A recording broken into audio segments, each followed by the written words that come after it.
Hi again then guys, and welcome to episode 16 of Ultimate Exotics, the review series for the top tier supercars that are currently featured on the Gran Turismo series. And in this episode we're featuring a supercar which has been on the game for a little while now. If I remember correctly, it was first introduced on GT4, and it's a Honda, arguably the only true Honda supercar in the game. And interestingly enough, and ironically, considering what I just said, this is a Polyphony Digital original, which is pretty much just a fancy way of saying it's not real, because this car, alongside the racing version of the same car which is also on the game, are not real vehicles. They're just made up for the Gran Turismo series. And that's a real shame, especially in the case of this, the road version. Because if Honda actually had made a car like this, it could have potentially been one of the fastest supercars in the world, certainly, but also one of the most desirable. Because Japan doesn't have a huge amount of supercars to offer. They're mostly sports cars and super sports. There are very few true supercars. And this one could have been amazing. Now, it's mid-engine rear-wheel drive, like the regular NSX, and a few weeks ago I reviewed the NSX Type R, which is of course a real model, in my Super Sports series, and despite that car having well under 500 horsepower and a relatively low PP, it still absolutely flew around the Nuremberg Ring. So then to get into this vehicle, which costs around 3 times the price, has around double the power, you'd be expecting a lot from it. I know I was. But of course I already know to some degree what the car's like. I've driven it on the other GT games, and so it didn't really surprise me that much. But I have to say, as popular as this car is, and it is pretty popular, it's kind of like the Tomicara ZZ2, in that people love using it in street car lobbies because it's essentially a racing car anyway. So what I'm about to say probably won't be that popular, but I don't think this car is all that amazing. I think the real NSX Type R is an incredible machine. I said that in my episode covering it in the Super Sports series. But this car just doesn't really live up to the true potential that it could have had. It has 908 horsepower from its 3.5 litre turbocharged engine. It produces 463 pound-feet of torque. Not surprising that it doesn't have all that much torque.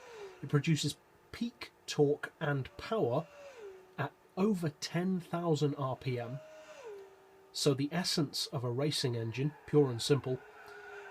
And the PP is pretty high, it's 640, which is appropriate for the car's racing heritage, even though it's not real, and also its purpose, being essentially a racing car with a number plate. However, there are a couple of things about the car which just don't really add up. One of those things is the weight.